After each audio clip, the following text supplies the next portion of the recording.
So I showed you this the other day, and I told you that when a system is in balance, all three sides work, right? Yep.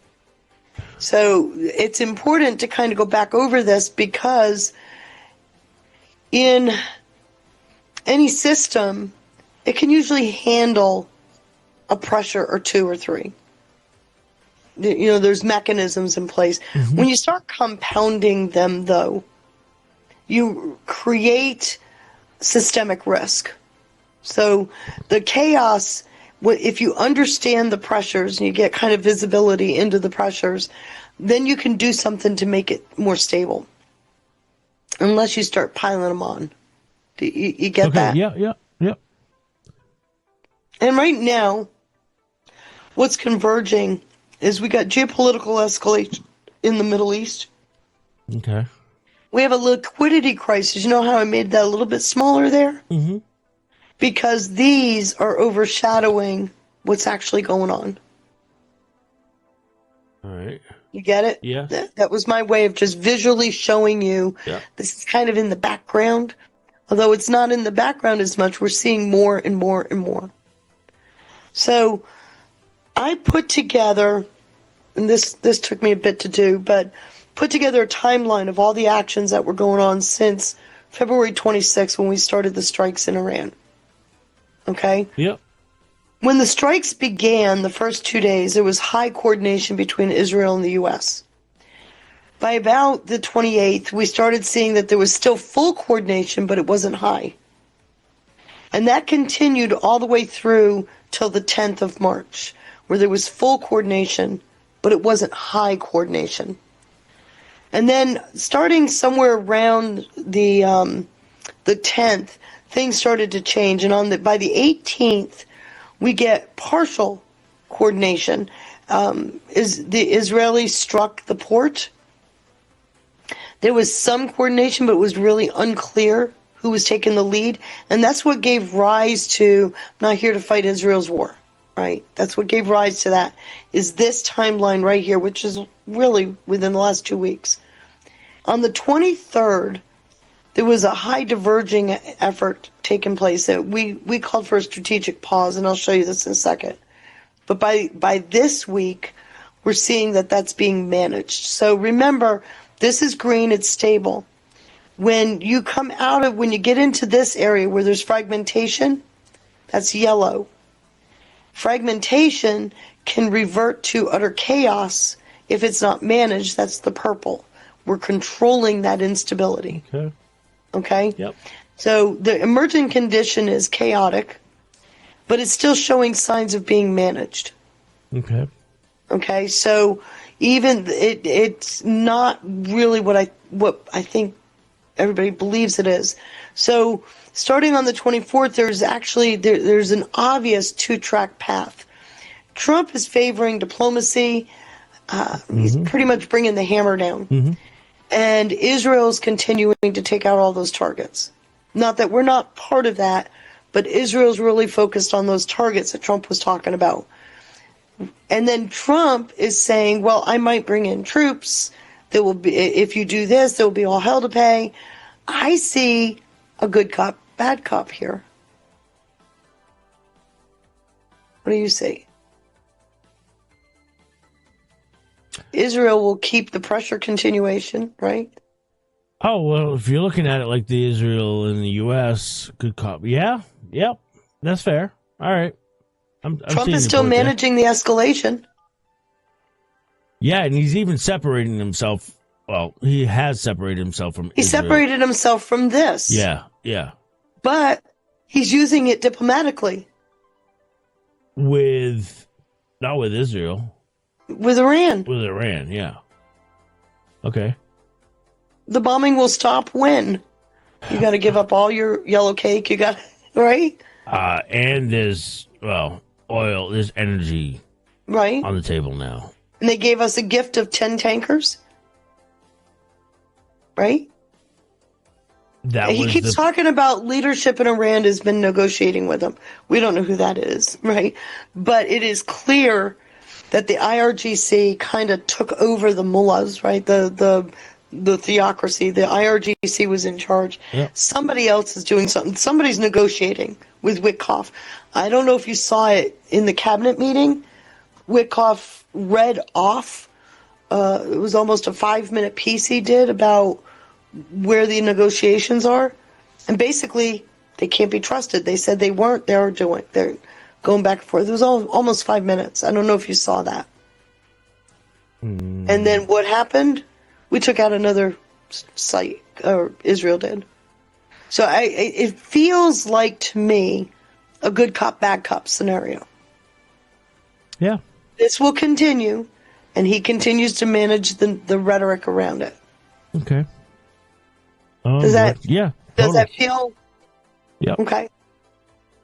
Well, and he has separated himself in many different ways. But you would have to. You can't be a part of the pressure campaign if you're using the pressure campaign to negotiate. Just the simple fact that he's going after what's the name of that island?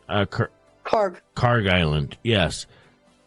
Israel. You mean the Strait of Trump? The Strait of Trump. The fact that he's going after that. Okay, Israel wouldn't be going after that. They would have no reason. Well, that was the interesting thing that caught me. Yeah. When he was talking about Karg Island. Right. Back on the 14th, back in this time frame, Trump told us on Karg Island that all the military sites were removed. Yeah. He told us that on the 14th. Yep. So now this issue with Karg Island is something different. Right? It's about that infrastructure. Whether the IRGC remnants were going to blow up their own infrastructure, who knows? But he is definitely using the Israeli pressure campaign to try to get negotiations going. You can hear it. Listen to him. He says it every time. Mm-hmm. So it makes sense, right? Yeah. So he's coercing diplomacy because Israel is going to keep bombing until they're told to stop. So he's using Israel for Israel's doing the kinetic stuff, yes. Not that we're not a part of it, but we're pretty much out in the water. But they're pretty much running the pressure campaign. And then he's coercing diplomacy because this is wearing down Iran. I mean, it was Israel that took out the naval commander just a couple days ago. And then today he talks about how we sunk the Iranian submarine called the Soleimani. What? He said it's at the bottom. Bottom of the sea. So they literally built a submarine called the Soleimani. Well, it's probably in better shape than Soleimani at this point, but he died like it's a not dog. floating. How's that?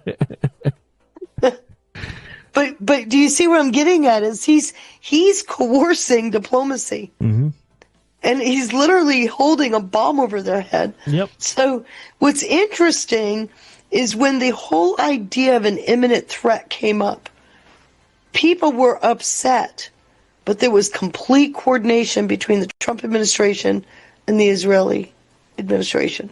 Complete coordination with all of that. But the imminent threat was such that Trump made that decision because of what we knew. We knew, according to Marco Rubio, that they were building at least 100 ballistic missiles a week, number one. And number two, that they were going to use those ballistic missiles to barrage their neighbors as cover, because the estimate was 2 weeks to break out from going from medical grade to weapons grade. Weapons grade, right. It was about a 2 week breakout. Yep. So if that's this right here, there was an imminent threat, but we're still going. And Israel is expanding their campaign by the 19th. And at the same time, we're now seeing separation between Trump and Bibi. I think that's not, I think that's intentional so that Trump could get into the position of using coercion and diplomacy. Oh, okay, that makes sense. Right? If he's gonna use it from a diplomatic perspective, he needs separation from this. So we can say, I can get them to stop. You know, good cop, bad cop, right? Yeah, he'll come out I smelling can get like them roses. to stop. You need to come to the table. Yeah. Yep. That's how I'm seeing it. Okay. Okay. So what's happening, though, is a lot more important. Because I don't think we're going to do boots on the ground. I really don't. I think it's going to end up being a coalition of the region defending the region, which makes sense, especially with the boards of peace he's set up. The fact that we are, for right now, we're managing the strait. I can see where the UAE can pick up that responsibility, which today they came to the table. Even Japan, you know, Japan came with a give. Japan is sending assistance to the strait to keep it open. So you've got this coalition of countries starting to really form. And if there's anything that happens, they will be the boots on the ground. That's how I'm seeing it. Wow. But what's happening, and this is what's... I'm sorry? If that's true, then wow, yeah. It does feel like this. Okay. I'm sorry. What's happening is even more important. I think this slide, I got to talk to it. Because what you've got is, remember, stability comes from balance. When you add these pressures, it throws the system out of balance. And what's happening here is what's happening in the Middle East has put a pressure on the global bond market. Major pressure. And the bonds are starting to fluctuate. So what that means is capital is starting to move, right? Yep. And it's not, the incentives are changing. So what you end up seeing then is the fact that you've got no single force is starting to dominate, right? We've got this fluctuation. The oil shock is creating an inflation shock, which is making yields go up and forcing bond prices down, causing risk to be repriced. This is a huge issue right here because it leads to volatility. And the reason why it leads to volatility is now bonds are on the market that are worth more than they can be sold for right now. So they got to take a loss. Does that make sense? Yep. So this is a big deal for what's happening as we speak. And that's why I'm going to, you know, when I talk to the whole process, you now got to understand how the system is under pressure. There's an erosion happening. The non-US dollar oil trade is increasing. What is that? That's China built a system called M-Bridge. I don't know if you're familiar with it. And they're literally selling oil in yuan now. Okay. We have the petrodollar, the US dollar, is the global currency, right? But because there's now pressure on the US dollar, China, and we don't have a way of, we can get the product, but we don't have a way of moving it other than with SWIFT, which can't compete with M-Bridge, which is a digital way of China doing it. Okay. You're following? So far. Okay. So that's where the Clarity Act comes in. That's not the be-all, end-all, but it is partly where it comes in because this will add that settlement layer to the digital, which will make it fast and efficient, and it will compete with China's M-Bridge. So this is one of those things that we need to have right now. As the system gets more and more volatile, we need speed and efficiency, and SWIFT isn't that. You following? Yeah, I do. Yep. So you're still gonna need to get China to agree to it. And is that well, for what it's worth, Ripple is already working on interoperability with M-Bridge. Yeah. Okay. But China right now, that's why they would love to see the price of oil go up. because those that are trading with China through Enbridge with the yuan, they're making quite a bit of money right now. Right. So the volatility is increasing on our side. And the fact that and you notice Trump has been relieving sanctions, right? Mm-hmm. Because the more sanctions go up, the less trust there is in the system. So now we've got the diversification to gold and yuan. That's Enbridge comes into here, and we've got our trade alliances are starting to shift to China. So your head should be in a position of thinking about all these trade deals Trump's been making. The whole focus on becoming a net exporter. You see the planning leading up to where we're at? Or you don't? You're just laying it out with China. This is just China and Enbridge, because that's the only one right now that's competing. So if Enbridge can settle trades, energy trades, with a non-US dollar settlement, you can see how that'll expand the volatility in our bond market. Now, remember what the bond market does. You purchase oil, you purchase in US dollars, the first thing you do is convert those dollars to bonds. Well, if there's nobody to buy those bonds, what do? Because now credit is starting to retract. Right? Yep. So that takes us to what is called a pincer pressure. Okay. That's where the system is being attacked from both sides. So you got the erosion in the structure with the trade increasingly being settled without using U.S. dollars. You got global U.S. dollar accumulation is declining. And then you've got the diversification of oil dependency, reducing oil dependence on the Western or the SWIFT system. And then the BRICS bilateral settlement systems that they've got in place.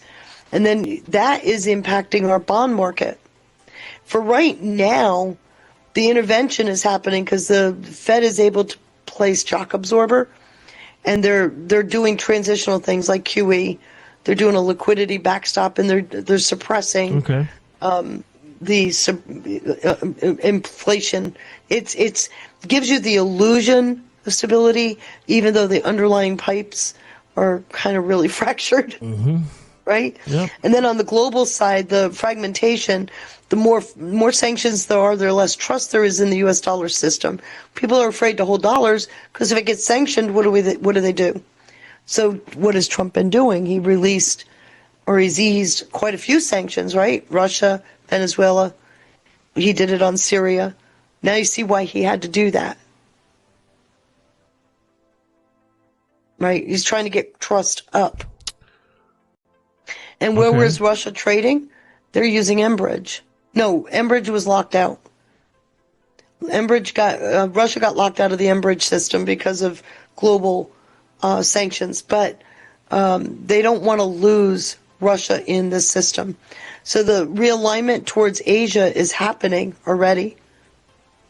And then you've got the reserve diversification. You got gold and yuan is diluting the U.S. dollar as the reserve currency. Oh, wow. So they have a genuine interest in... Oh, boy. Yeah. So Russia and China... And so what did China say? They get 45% of their oil through the strait. And what did they tell Trump? Yeah, we're not interested in helping you out. They don't mind that there's a chokehold there. They don't mind. They would like to see that continue. Why? They're selling more oil. And they're selling their own product. And they're building coal plants. Remember Trump said, building 2 a week. And their leadership will be around a lot longer than Trump will. Right. So the yields are going up, which is putting a strain on our fiscal system. This is where the acceleration comes in, because you're forcing a selling cascade where you've got the funding stress. People are holding bonds that now are pieces of paper that don't hold a lot of value, right? Interest goes up. The bond value that they purchased before isn't worth. Nobody will buy them. There's no value in them. So you've got a problem there. Those losses are being laid on the struggling banks already, the banking systems. Today, I don't know if you saw that, UBS Germany has closed their real estate bonds for 3 years because of the strain they have on their system. When I looked into it, the U.S. branch of UBS is able to cover those losses, but there's a camel nose under the tent, right? It's starting. Okay. So then you got the doom loop, what they call the doom loop, the dollar doom loop, where the strength of the dollar.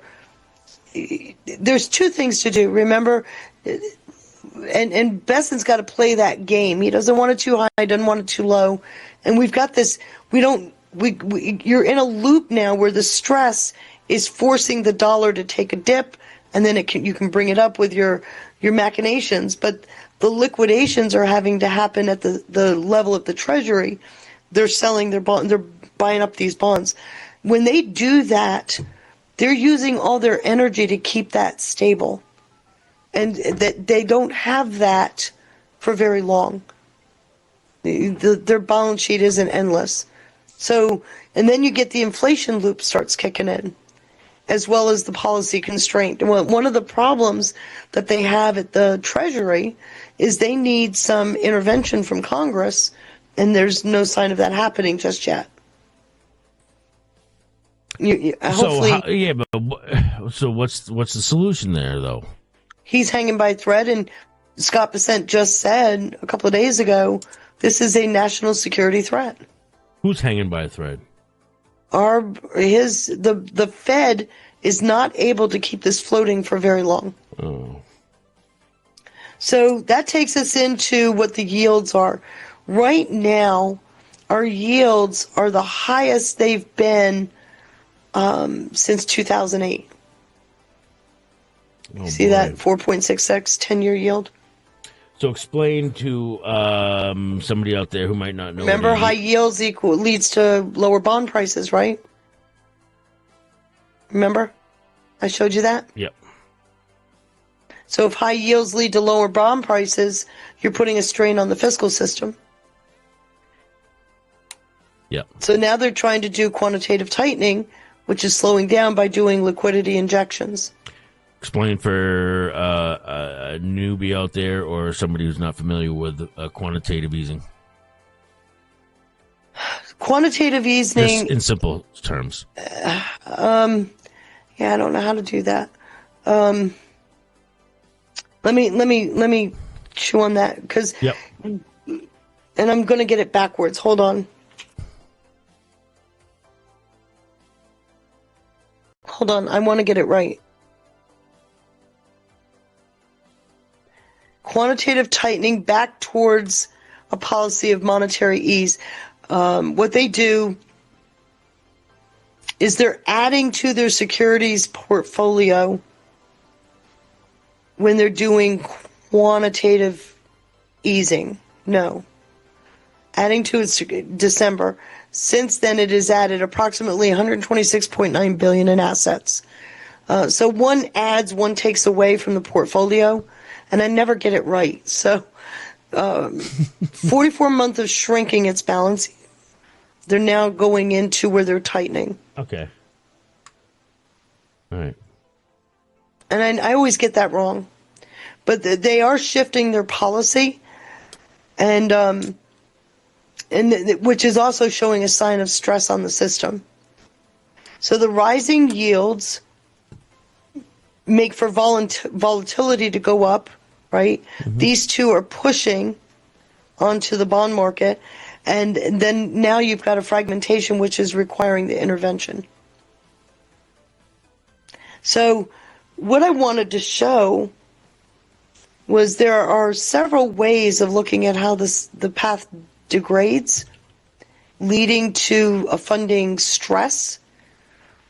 We've got external pressures here, conflict in Iran. you've got the dollar stress, and you got the global bond sell-off. What's interesting about that is in the process of going through this over here, you got the system degrading, and you now have a situation in the middle where all three of these situations are happening. Inflation's going up, liquidity is tightening, and the balance sheet is constrained. So this isn't even theoretical. This is what's going on right now. Okay. And if that's happening, then we know that the system is shocked. It's real. And it's not necessarily falling apart, but it is absorbing more than it really is designed to, as far as all these shocks. And so it's giving you right now, because of the quantitative tightening and some of the things the Fed is doing, it's giving you kind of an illusion that it's stable, but underneath it's shattered all to pieces.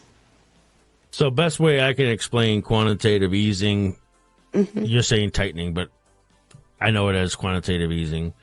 It's essentially when what? Tightening is the opposite. Right.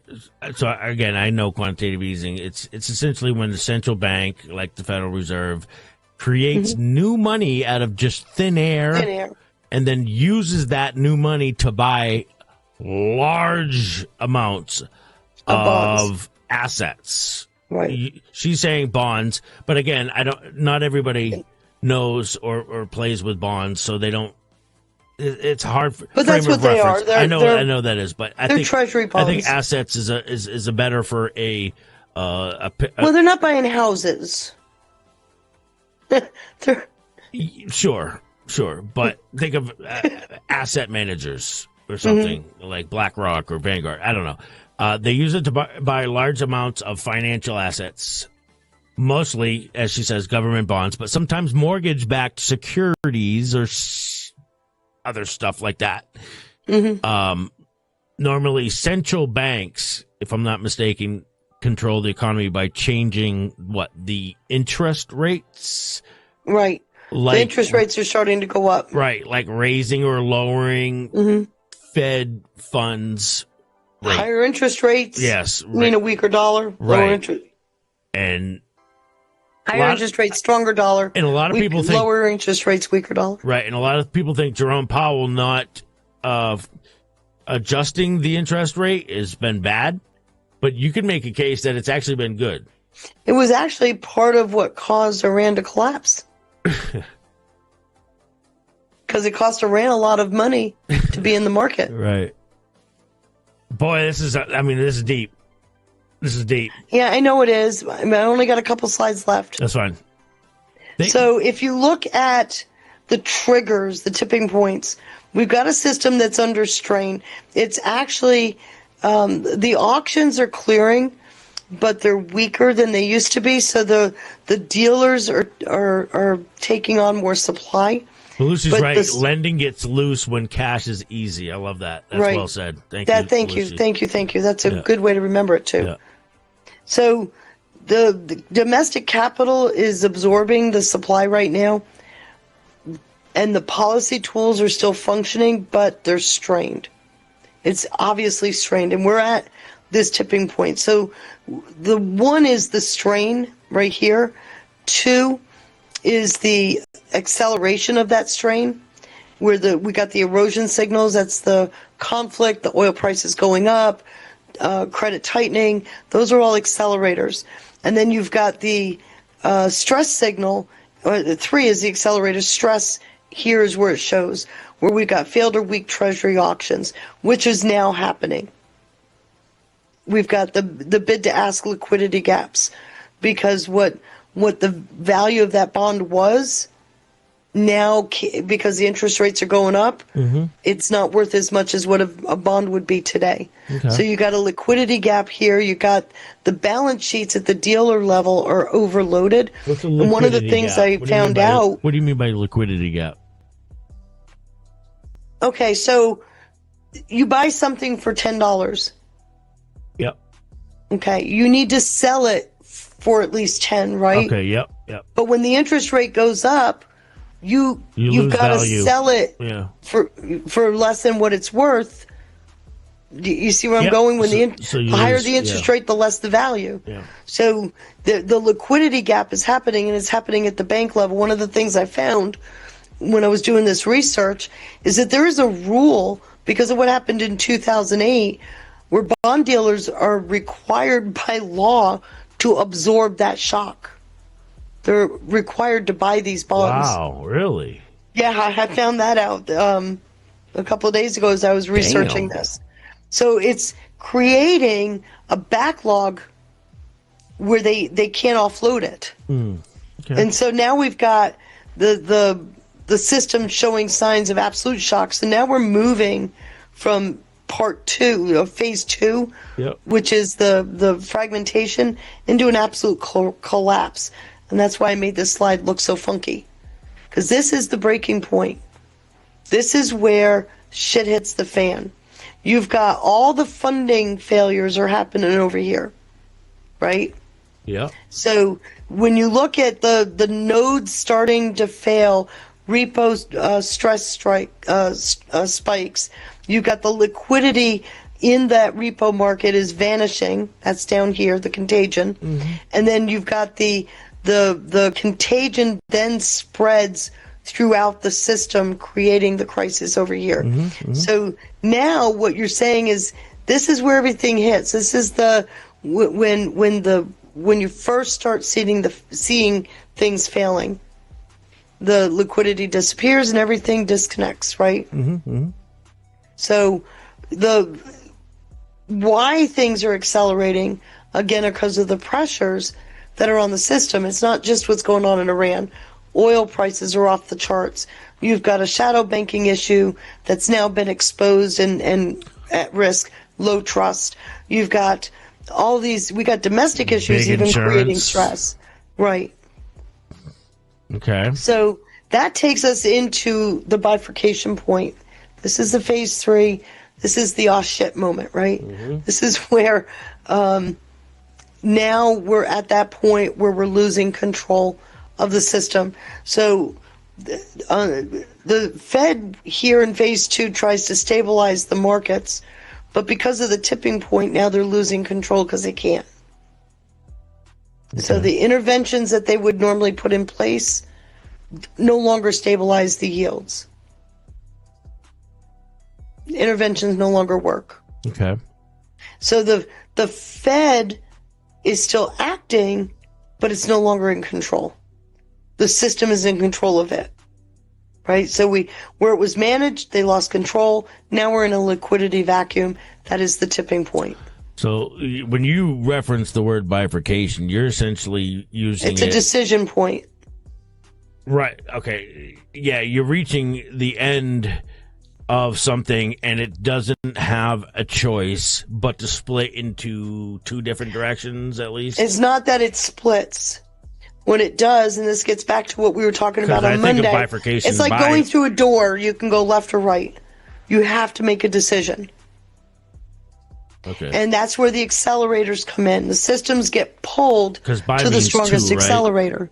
I'm sorry? The only reason I said two is because by I think is two in Latin, right? Bifurcation, yes. Bi means two. Two. Fork. But you got a path to choose. Bifurcation. We either go into fork. chaos.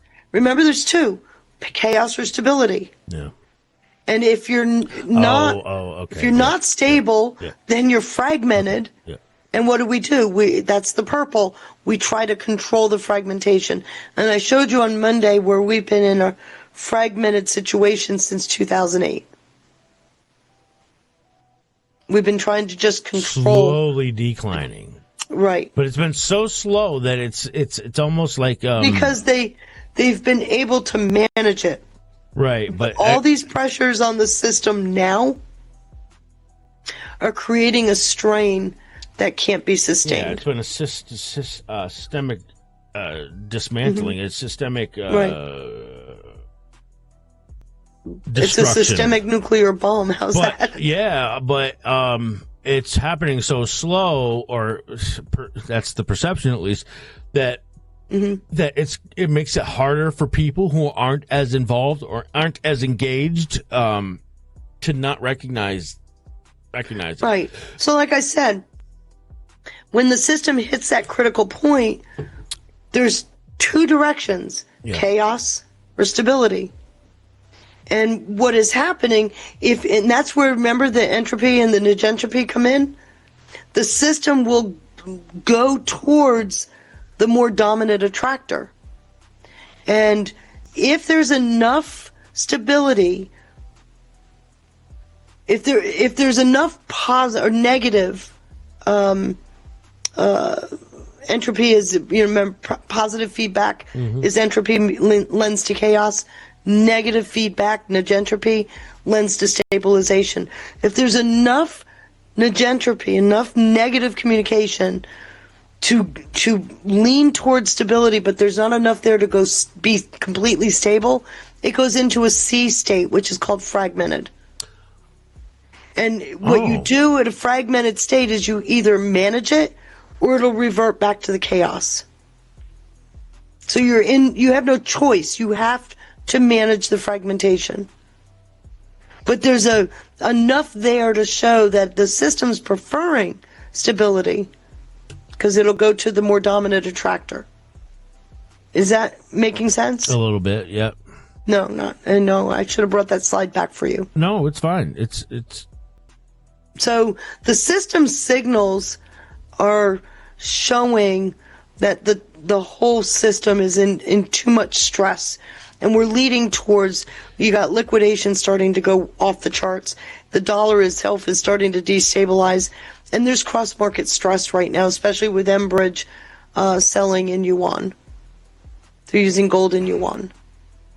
So we've got everything there to show that we're in the tipping point, looking for how the system will control itself.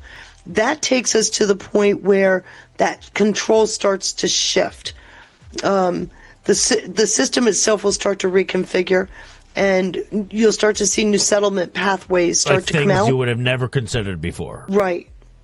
Things that doesn't make sense. You have no frame of reference because you've never seen it before. So all of a sudden, this is where you would reference everything that Kathy is laying out for you right now. I want to shout out to A-Track. Thank you for the raid, bro. And always good to see you out there, homie. Thank you, A-Track. Yeah, shout out to A-Track. So we're at that point where phase 3 collapse is forcing us to start looking at what we're going to do when D managed chaos or managed fragmentation fails. And that's where we're at now. And why that matters?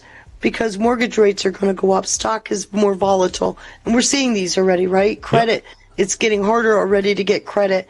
The borrowing cost for the government is going through the roof.